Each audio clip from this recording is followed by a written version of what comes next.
Hey there, it's Veronica Pullen from veronicapullen.co.uk, and in this video I'm going to give you the Spendaholics guide to Facebook advertising, or in other words, 6 ways that you may be not only spending more money than you need to be on Facebook advertising, but secondly, not getting the results that you could do in the short and the long term. Okay, so number one is boosting posts from your page. Now there is a button next to every post on your page that says boost. You can click on that. You can pay a lump sum of money and choose to boost it to your to an audience over a period of a day or a few days. The problem with boost posts is that you have very limited targeting options. Think of it as Facebook advertising light.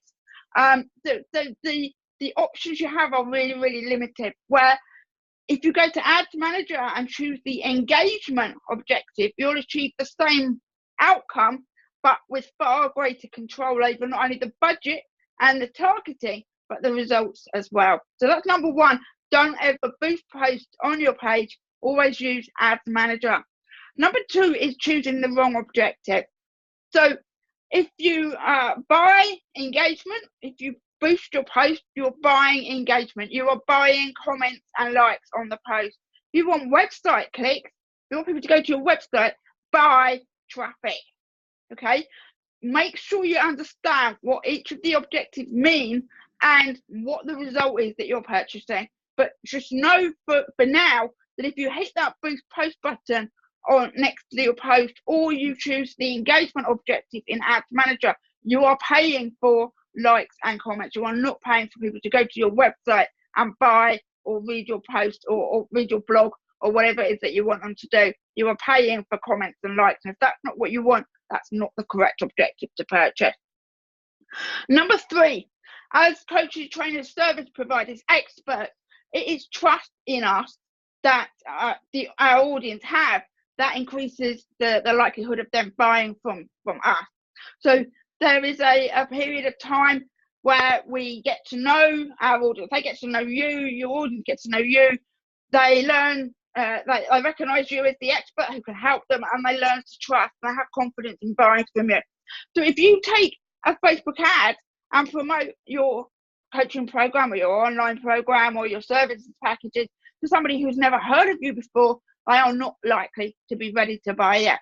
So if you are promoting paid offers to cold audiences, you are wasting money. That's why retargeting is so important. You should be retargeting in accordance with the journey that your audience is on, how far along in the journey they are with you.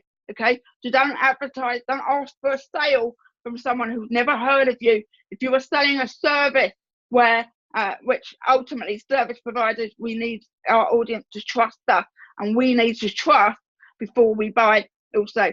So only advertise your paid offers to people who have already indicated an interest, and can do that with Facebook retargeting.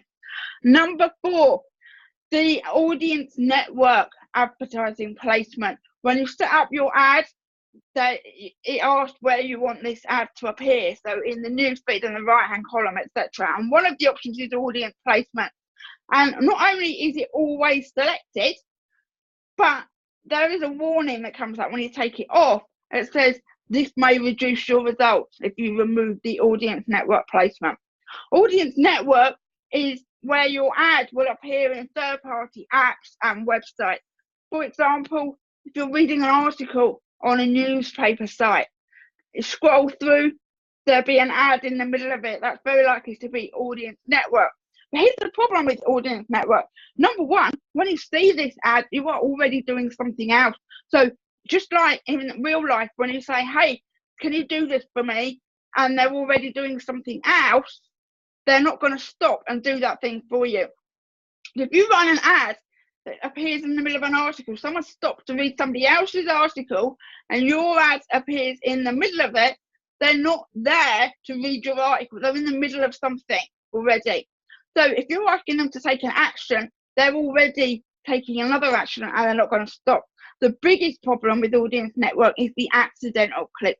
How many times have you been scrolling through news articles or blogs or whatever on your phone and trying to scroll up, and you accidentally hit the advert. I do it every single day, and I'm silently apologising to the advertiser, but that is the danger of Audience Network.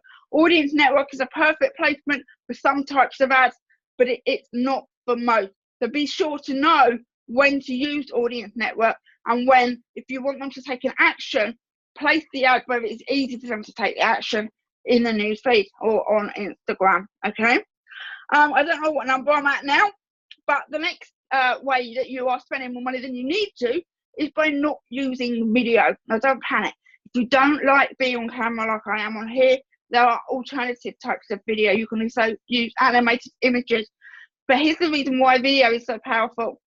Because if you run an ad with an image and text, which is what most ads are, when somebody sees that ad, you don't know who they are. Well, we don't know who they are anyway, but you will never be able to get directly back in front of that person again. When you run video ads, you can track your viewers. So even everyone in the 3 seconds audience, you can go back to them again. You can get straight back in front of the person who saw your video. You're not going to be able to sell to them. It's too early. They haven't indicated an interest. But the point I'm making is that you pay to generate the audience, and then you can retarget the audience, same audience over and over again for far less cost. Many of my clients are achieving 1 penny views of their videos. That's how powerful this is. So use video in your advertising. All right, and make sure you track your audiences. The next one is not keeping an eye on the relevance score of your ads. When you look at your ads report and at the ads level, you can see a number between 1 and 10. 10 is perfect. 1, if you get 6 or 7, your ad is in trouble. Okay, below 5, and you've got to take a serious look at it. What relevance score is without getting too complicated, it's when somebody sees your ad in the newsfeed, if they hide it or say they don't like it or it's not relevant, then your relevant score will decrease. It's being calculated based on the action.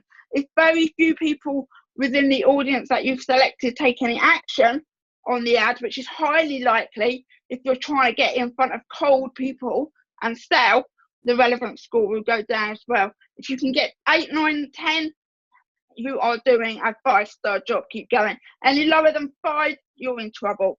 And the big problem here is that if you are consistently achieving low relevant scores, Facebook are very likely to flag your account, and there's a real risk that they might take it away from you. They might shut your ad account down, not your whole account, not your whole Facebook account, your ad account.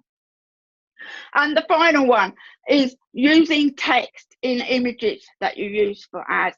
If you are using text, it will reduce the reach of your ad, which means it will get in front of fewer people, but you are paying more.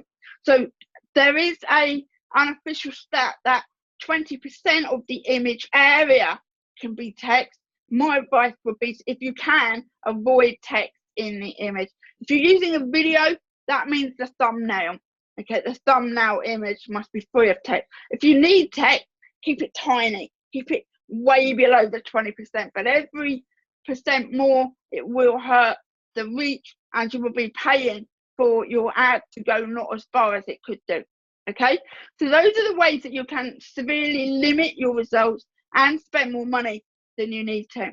So if you want to work with me to get Facebook advertising working for your business, if you want to understand how to use retargeting, if you want to understand how to track your customer journey and their interest, that you can increase your conversion while reducing your cost, then I invite you to check out the Facebook ads for beginners and phobics, because I know that for some of you, the whole ads platform is just...